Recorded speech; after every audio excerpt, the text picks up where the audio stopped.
Nah, ini artinya apa saudara? Di akhir zaman, tanda-tanda aliran sesat itu tampilannya agamis. Penampilannya itu agamis sekali. Itu tanda-tanda salah satu ya aliran sesat. Dan ini jangan dipukul rata. Nanti kalau ada imam kita fasih ya, seperti imam yang tadi masuk hadis ini, ya bukanlah. Yang hadis ini yang wahabi-wahabi itu. Karenanya yang ahlus sunnah ini perlu juga ya, yang jadi imam yang tahsinul Quran itu fasih-fasih. Karena ini keluhan dari masyarakat di Pekanbaru, khususnya Riau, Kampar dan sekitarnya. Saya beberapa kali ditanya, Kiai, kenapa yang ngajar tahsinul Quran di Pekanbaru banyak orang-orang Wahabi katanya. Ini repot, boleh enggak ngaji sama mereka? Lah anak-anak kita, kader kita harus ada yang fasih agar tidak terhanyut pada mereka. Karena di dalam hadis ini diterangkan tanda-tanda, salah satu tanda aliran sesat di akhir zaman, maksudnya sesat mengajak orang meninggalkan ajaran agama, justru orangnya kelihatan agamis. Setelah bulan Syawal 1 Muharram itu tahun baru kita. Masehi ini tahun barunya Kristen sebenarnya bulan ini. Tapi sekarang ini mengapa pakai tahun Masehi? Karena menjelang kekalahan umat Islam tahun 1840, khilafah Utsmaniyah di Turki anggarannya lagi defisit, akhirnya butuh pinjaman ke Eropa waktu itu. Sultan Utsmani ini butuh pinjaman ke Inggris dan Jerman. Nah, Inggris dan Jerman ini mau memberi pinjaman asalkan kalendernya yang digunakan dua, tidak hanya menggunakan kalender Hijriyah, tapi juga menggunakan kalender Masehi. Akhirnya sejak tahun itu umat Islam mulai menggunakan kalender Masehi untuk urusan keuangan pada waktu itu. Kalau baca dalam sejarah Ottoman atau sejarah khilafah Utsmaniyah di Turki seperti itu. Dan ini memang sesuai dengan nubuat yang diingatkan oleh baginda Rasulullah SAW dalam hadis riwayat Imam Bukhari. Beliau bersabda, la tattabi'unna sanana man qablakum shibran bi shibrin wa dhira'an bi dhira'in hatta law salaku juhra dabbin la salaktumu. Sungguh kamu akan benar-benar meniti, kamu akan benar-benar mengikuti jejak orang-orang sebelum kamu, sejengkal demi sejengkal, sehasta demi sehasta, sedikit demi sedikit, hingga seandainya orang-orang sebelum kamu meniti, melalui atau memasuki lubang biawak, kamu akan memasuki juga. Artinya seandainya orang di luar Islam itu melalui jalan yang sempit, yang tidak ada jalan tembusnya, kita akan melalui juga, katanya, kata Rasulullah SAW. Para sahabat bertanya, al-Yahud wan Nasara ya Rasulullah, apakah maksudnya orang-orang Yahudi dan orang-orang Nasrani? Rasulullah menjawab, faman, siapa lagi? Artinya umat Islam ini akan mengikuti mereka, akan mengikuti Yahudi Nasrani. Dan ini bukan motivasi, hadis ini sebenarnya peringatan agar kita tidak mengikuti jejak mereka dalam urusan keagamaan. Dan benar memang umat Islam ini benar-benar mengikuti mereka. Tadi malam walaupun diguyur hujan ya, hujan tadi malam lebat sekali di daerah Pekanbaru ini. Kita bersyukur tadi malam hujan, agar tidak ada acara tahun baru. Begitu masuk jam 00 sepertinya mercon di mana-mana. Mercon di mana-mana. Oh, ada juga ternyata tahun baru itu. Dan ini bukan hanya tahun baru Hijriah yang dilakukan oleh saudara-saudara kita. Bahkan sampai atribut-atribut agama lain seperti acara Natalan.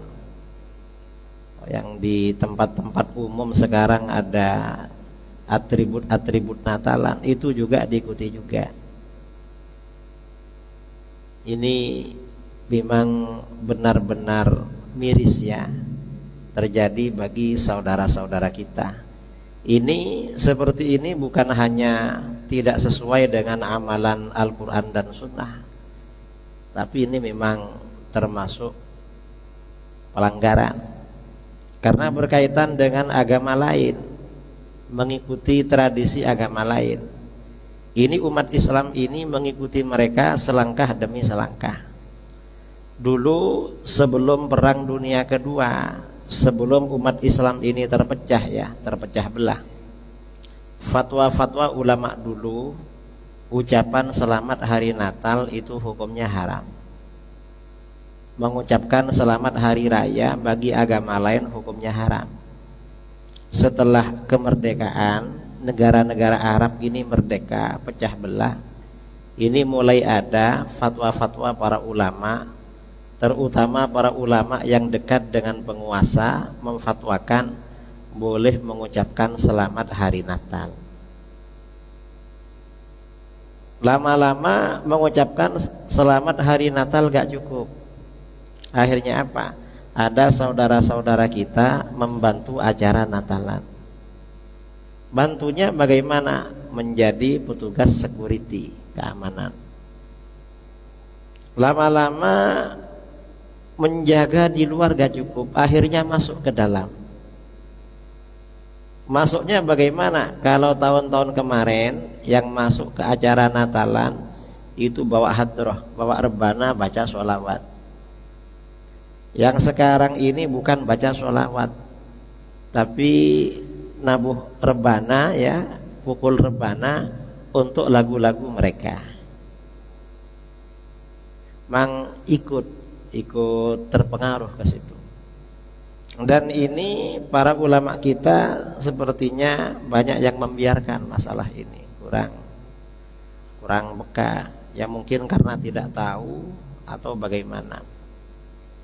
Ini memang benar-benar miris ya, keadaan yang benar-benar memprihatinkan. Ini tantangan bagi umat Islam. Dan cara seperti ini menarik umat Islam sedikit demi sedikit, itu bagian dari cara kristenisasi. Karena banyak kasus di Jawa, entah kalau di Sumatera ada apa enggak itu. Jadi orang-orang Islam itu satu kampung dikristenkan. Caranya pertama kasih bantuan sembako, dan mereka agak diajak tiap bulan kasih sembako. Lama-lama setelah akrab diajak ke gereja. Ketika ke gereja mereka agak diajak masuk Kristen, cuma diajak ngumpul-ngumpul aja. Lama-lama akhirnya dibawa ikut Kristen. Dan ini terjadi di mana-mana, terutama di daerah yang mayoritas Kristen. Ada kawan saya, seorang ustadz yang tinggal di Manado, berdakwah di Manado. Beberapa hari yang lalu nelpon saya. Saya tanya, ini di mana? Saya di Surabaya, Kiai. Loh, enggak di Manado. Sebelum tanggal 25 saya ke Surabaya. Ada acara apa? Bukan ada acara. Karena sekarang ini undangan tambah masif, tambah banyak. Tahun-tahun dulu kita ini karena tetangganya banyak Kristen, orang Kristen ini menyebarkan undangan untuk mengikuti hari raya di gereja dan hari raya di rumah-rumah. Dan yang diundang tuh sedikit, paling cuma diundang satu kali. Sekarang ini undangannya banyak katanya. Diundang ikut misa di gereja, kemudian diundang ke rumah mereka, makan makanan hari Natal. Karena undangan banyak, kita melarikan diri, akhirnya pergi ke Surabaya. Karenanya kita ini beruntung ya, tinggal di Pekanbaru ini gak ada undangan seperti itu. Ya mungkin ada yang dapat undangan, dan itu hukumnya bagaimana? Ya gak boleh, karena ini urusan agama. Fatwa ulama kita pada masa lalu itu mengharamkan. Ini sebenarnya sudah selesai ya, acaranya sudah selesai beberapa hari yang lalu. Tapi ini pengaruhnya luar biasa. Pengaruhnya luar biasa pada acara tadi malam. Nah, saudara-saudara yang dimuliakan Allah, tema yang kita bicarakan pada malam ini adalah beramal sesuai dengan Al-Quran dan Sunnah. Kalau kita ini beramal sesuai dengan Al-Quran dan Sunnah, maka kelompok-kelompok Islam yang paling dekat dengan Al-Quran dan Sunnah adalah golongan Ahlus Sunnah wal Jamaah. Mengapa golongan Ahlus Sunnah wal Jamaah? Karena Ahlus Sunnah wal Jamaah ini yang menyebarkan dan mengamalkan ajaran Islam sesuai dengan Al-Quran dan Sunnah. Dan ini hanya bukan propaganda, tetapi memang sungguhan. Sekarang ini, sejak beberapa waktu yang lalu lah, atau mungkin menjelang kemerdekaan, sejak munculnya dan menyebarnya faham Wahabi atau Salafi Wahabi di negeri kita, mereka ini membawa propaganda atau opini kembali kepada Al-Quran dan Sunnah. Dan itu hanya propaganda. Kembali kepada Al-Quran dan Sunnah itu hanya propaganda. Tujuannya apa? Ajakan kembali kepada Al-Quran dan Sunnah ini tujuannya agar kita meninggalkan ulama-ulama kita dulu. Di mana ulama-ulama kita dulu di dalam beragama mengikuti sistem bermadhab. Lalu mereka mengatakan taklid di dalam agama tidak boleh, gak boleh bermadhab, harus kembali pada Al-Quran dan Sunnah. Dan ini propaganda seperti ini bahaya, saudara. Mengapa bahaya? Berarti ini menuntut semua masyarakat termasuk orang awam itu mengetahui dalil. Padahal mewajibkan orang awam mengikuti dalil, mengetahui dalil, ini bukan konsepnya Ahlus Sunnah wal Jamaah. Kata Imam Ibnu Qudamah Al-Maqdisi, Ibnu Qudamah berkata, yang mewajibkan orang awam mengikuti dalil itu Mu'tazilah dulu, aliran sesat. Kalau orang awam ini nggak perlu tahu dalil, karena dalil ini bukan urusannya orang awam. Dalil ini urusannya orang alim. Kalau orang awam ini disampaikan dalil gak paham sama dalil. Kadang-kadang ya baca bahasa Arab itu tidak ngerti. Sampai-sampai ini menjadi apa namanya? Menjadi candaan di kalangan kiai-kiai Jawa. Orang Ahlus Sunnah ini kalau sholat mau takbiratul ihram biasanya baca usolli fardhu subahi rakaataini adaan imaman lillahi ta'ala Allahu akbar, baca usolli. Akhirnya diserang oleh orang-orang Wahabi yang awam, tidak boleh baca usolli. Mengapa? Itu bid'ah, tidak ada hadisnya. Kebetulan Wahabinya orang Jawa, dan yang Aswaja ini orang Jawa. Yang Aswaja agak pandai. Akhirnya apa? Enggak. Memang usolli itu ada hadisnya. Di mana hadisnya? Shallu kama ra'aitu muni usolli. Cuma satunya dijawakan. Mestinya maknanya shallu kama ra'aitu muni. Salatlah kalian sebagaimana kalian melihat aku usolli, aku salat. Sama orang Jawa dibilang muni usolli. Muni usolli, bunyi usolli. Jadi kalian sholat bunyi usolli. Ini ada. Ini jadi candaan saja sebenarnya. Karena orang awam diwajibkan mengetahui dalil. Orang awam itu gak harus mengetahui dalil. Mengapa gak harus? Karena memang gak semua orang itu ahli dalil. Wong di kalangan sahabat Rasulullah Shallallahu Alaihi Wasallam yang ahli fatwa itu hanya 10 orang. Hanya 10 orang yang mufti, yang mencapai derajat mufti dalam berbagai bidang. Kalau secara keseluruhan cuma fatwanya jarang-jarang, itu sekitar 200 orang di kalangan para sahabat yang fatwanya diriwayatkan. Artinya gak semuanya mufti. Para sahabat saja gak semuanya mufti, apalagi bukan sahabat. Padahal para sahabat itu adalah murid-murid yang dididik dan dikader oleh baginda Rasulullah Shallallahu Alaihi Wasallam. Jadi propaganda kembali kepada Al-Quran dan Sunnah yang disampaikan oleh Salafi Wahabi itu bahaya, karena memang tidak sungguhan. Mengapa tidak sungguhan? Pertama ya, propaganda kembali kepada Al-Quran dan Sunnah itu tidak mengikuti Al-Quran dan Sunnah secara keseluruhan. Yang disampaikan biasanya hanya beberapa ayat saja. Itu kalau mereka. Dan ayat yang sering digiring oleh mereka itu biasanya ayat 3 surah Al-Maidah. Al-yawma akmaltu lakum dinakum. Biasanya itu yang sering disampaikan. Ayat-ayat yang lain tidak disampaikan. Mengapa tidak disampaikan?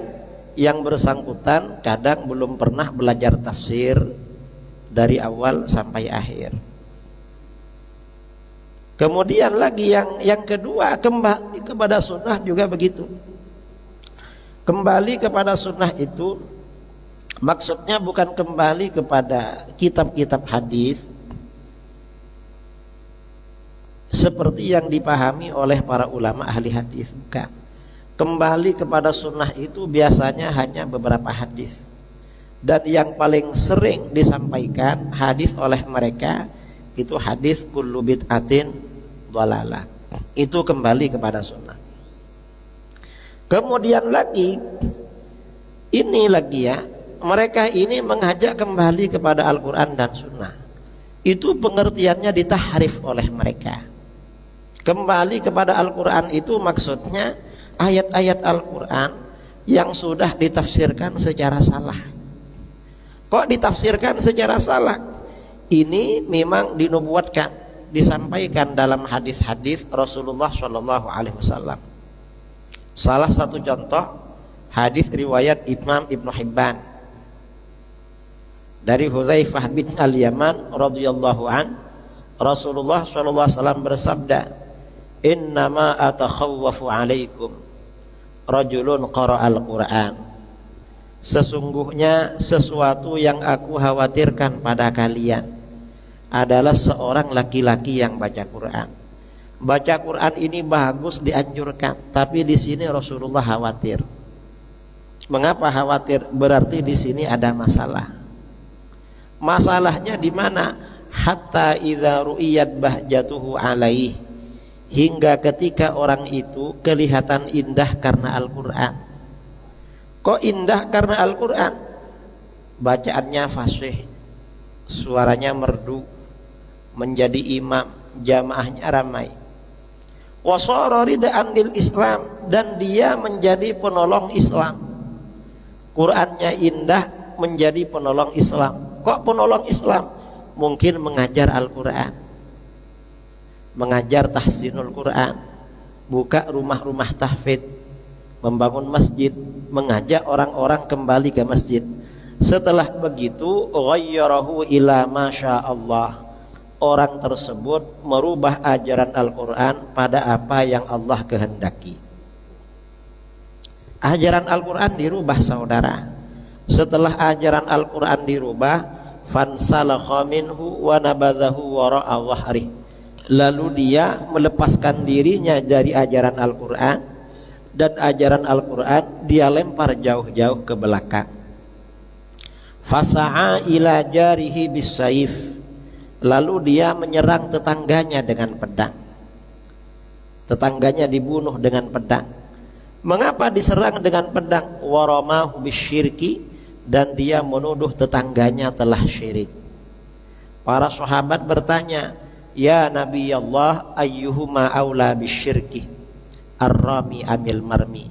Hai Nabi Allah, siapa dari keduanya yang lebih berhak dianggap syirik, yang menuduh syirik atau yang dituduh syirik? Rasulullah SAW menjawab, balir rami, justru orang yang menuduh syirik yang lebih berhak dianggap syirik. Nah, ini artinya apa saudara? Di akhir zaman, tanda-tanda aliran sesat itu tampilannya agamis. Penampilannya itu agamis sekali. Itu tanda-tanda salah satu ya aliran sesat. Dan ini jangan dipukul rata. Nanti kalau ada imam kita fasih ya, seperti imam yang tadi, masuk hadis ini, ya bukanlah. Yang hadis ini yang wahabi-wahabi itu. Karenanya yang ahlus sunnah ini perlu juga ya, yang jadi imam yang tahsinul Quran itu fasih-fasih. Karena ini keluhan dari masyarakat di Pekanbaru, khususnya Riau, Kampar dan sekitarnya. Saya beberapa kali ditanya, Kiai, kenapa yang ngajar tahsinul Quran di Pekanbaru banyak orang-orang Wahabi katanya. Ini repot, boleh enggak ngaji sama mereka? Lah anak-anak kita, kader kita harus ada yang fasih agar tidak terhanyut pada mereka. Karena di dalam hadis ini diterangkan tanda-tanda, salah satu tanda aliran sesat di akhir zaman. Maksudnya sesat mengajak orang meninggalkan ajaran agama, justru orangnya kelihatan agamis. Kok kelihatan agamis? Baca Qurannya bagus, fasih, mengajar Al-Quran. Cuma ajaran Al-Quran dirubah oleh dia. Loh kok bisa ajaran Al-Quran dirubah oleh dia? Perkara yang tidak syirik mereka syirikkan, dalilnya pakai Al-Quran yang mereka salah fahami. Perkara yang tidak bid'ah mereka bid'ahkan. Pakai apa? Pakai Al-Quran yang mereka salah fahami. Perkara yang tidak haram mereka haramkan, pakai Al-Quran juga, cuma mereka salah faham. Dan mereka terus di dalam kesalahfahaman itu. Dan ini banyak kasus saudara yang seperti ini, kasusnya itu banyak sekali. Mereka ini pakai dalil Al-Quran, Al-Quran disalah artikan. Setelah artinya dibuat salah oleh mereka, orang yang beramal dengan Al-Quran dianggap bid'ah, keluar dari Al-Quran. Lalu mereka katanya yang ikut Al-Quran dan hadis. Dan ini pengaruhnya banyak. Banyak yang terpengaruh dengan ajaran ini, dengan ajaran yang bilang kembali kepada Al-Quran dan Sunnah ini. Ini sangat berbahaya saudara. Ini terjadi di mana-mana, Salafi Wahabi seperti itu. Karenanya para asatid di mana-mana ini perlu memang bikin acara, kemudian kontennya, isinya menjelaskan bagaimana sebenarnya ajaran Al-Quran yang sesungguhnya, ajaran Sunnah yang sebenarnya itu juga bagaimana. Ini perlu. Mengapa? Agar masyarakat tidak terpengaruh dengan faham-faham baru yang menggunakan dalil Al-Quran, tetapi pada dasarnya untuk merubah umat Islam, mengajak umat Islam keluar dari ajaran Al-Quran. Dan ini contohnya banyak sekali. Ini contoh yang sangat kental dengan kita, orang-orang yang rajin ke masjid. Masyarakat kita ini di Indonesia sejak dulu kalau habis sholat itu zikirnya pakai zikir keras, zikir jahar. Kemudian habis sholat kadang langsung bersalaman, kadang setelah doa baru bersalaman. Setelah doa bersama. Ini masjid ini kalau dimasuki Salafi Wahabi biasanya gak ada itu. Zikir keras gak ada, doa bersama gak ada, salaman gak ada. Malah kalau orang ngajak salaman mereka tersinggung. Kadang-kadang selain tersinggung, mereka ini mukul sama yang ngajak. Diajak salaman dipukul. Ini kasus terjadi sungguhan ini di mana-mana. Ini sebenarnya bagaimana? yang benar sebenarnya yang dilakukan oleh masyarakat kita, walaupun kita agak menyalahkan, karena zikir setelah sholat itu sangat dianjurkan. Cuma tata caranya itu perlu jahar apa enggak tergantung. Kalau masyarakatnya kebanyakan masyarakat awam, kalau imamnya zikir pelan, malah jamaahnya tidak berzikir, imam ini dianjurkan zikir jahar. Mengapa dianjurkan zikir jahar? Agar jamaah ikut zikir, kemudian memimpin doa bersama. Mengapa memimpin doa bersama? Kalau gak ada doa bersama, makmum kita ini gak tahu caranya doa habis sholat. Cara baca doa bagaimana tuh gak tahu. Mengapa? Ya karena gak pernah belajar memang. Kapan mereka mau doa kalau gak dipimpin? Dan ini memang zikir jahar ini zikir yang dilakukan oleh Rasulullah SAW. Walaupun mazhab kita, mazhab Syafi'i tidak menganjurkan zikir jahar, tetapi kata beliau, kalau zikir jahar ini untuk pendidikan, agar orang tahu caranya zikir, maka imam dianjurkan zikir jahar. Kita ini dianjurkan karena termasuk pendidikan. Kalau tidak zikir jahar, masyarakat ini gak zikir. Karenanya Rasulullah SAW di dalam hadis-hadis, karena Rasulullah SAW idza sallama min salatihi yaqul bi sautihil a'la la ilaha illallah wahdahu la syarikalah.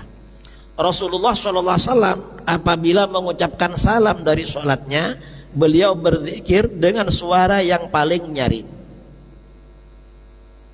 Beliau ini suaranya nyaring, para sahabat dengar semua. Karenanya para sahabat tahu bacaan zikir yang dibaca Rasulullah SAW setiap selesai sholat. Mengapa tahu? Kira-kira kalau sahabat tahu bacaan zikir habis sholat, secara logika Rasulullah itu zikirnya dibaca pelan apa nyaring? Berarti nyaring. Begitu dalil seperti ini disampaikan, orang-orang Wahabi bingung. Akhirnya apa? Kata mereka, gak apa-apa zikir nyaring, tapi imamnya saja. Terus jamaahnya gak boleh. Mengapa gak boleh? Karena bid'ah. Jawaban kita, gak bid'ah juga jamaah pakai zikir nyaring. Mengapa? Jamaah pertama dalam Islam, jamaahnya Rasulullah SAW, zikirnya juga nyaring. Karenanya diriwayatkan dalam kitab-kitab hadis, Sahih Bukhari, Muslim, Abu Dawud, Tirmidzi, Musnad Ahmad, semuanya meriwayatkan, kata Ibnu Abbas radhiyallahu anhuma, inna raf'as saud bidzikri hina yanshurifun nas minal maktubah kana ala ahdin nabi sallallahu alaihi wasallam.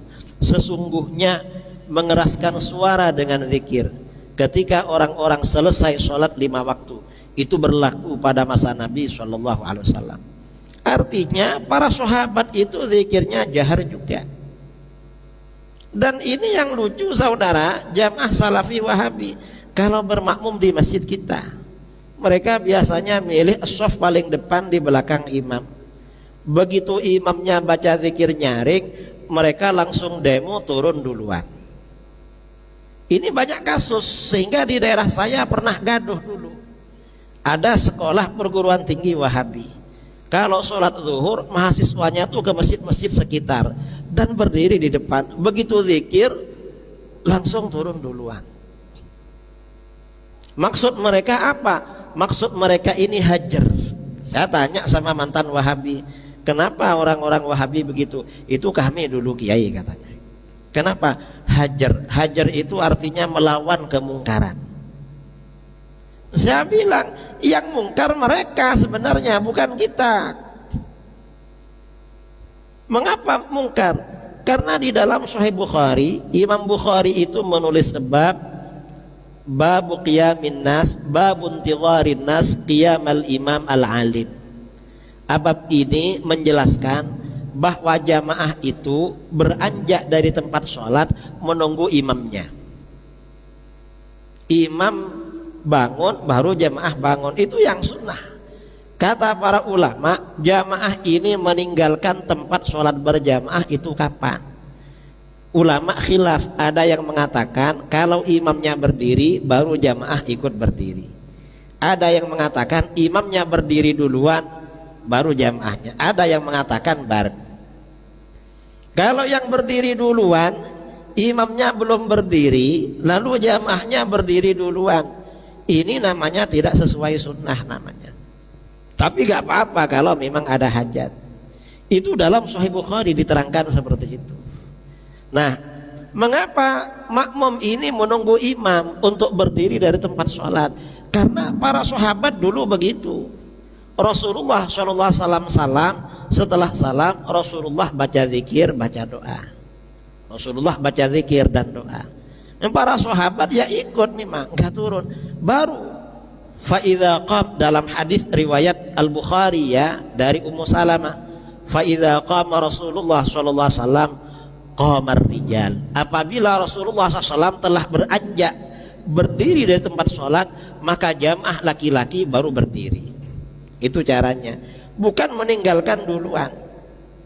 Ini memang aneh sekarang ini. Kemudian sehabis itu bersalam-salaman. Mengapa bersalam-salaman? Ini dibid'ahkan oleh Salafi Wahabi. Jamaahnya Rasulullah dulu bersalaman dengan Rasulullah SAW, dan hadisnya ini diriwayatkan oleh Imam Bukhari. Karenanya kita ini bersyukur ya, senang di Pekanbaru ini setiap malam Jumat ada kajian Sunanul Mustafa, yaitu mengkaji Sahih Bukhari. Kemudian ada kajian kitab Muwatta Al-Musnad malam apa itu? Subuh Ahad ya. Oh sekarang mestinya ini mestinya kitab Muwatta. Saya gak tahu kalau kitab Muwatta. Mestinya kitab Muwatta sekarang ini. Ini mengapa? Ini dengan mengkaji Sahih Bukhari, masyarakat itu tahu siapa sebenarnya yang beramal sesuai dengan sunnah.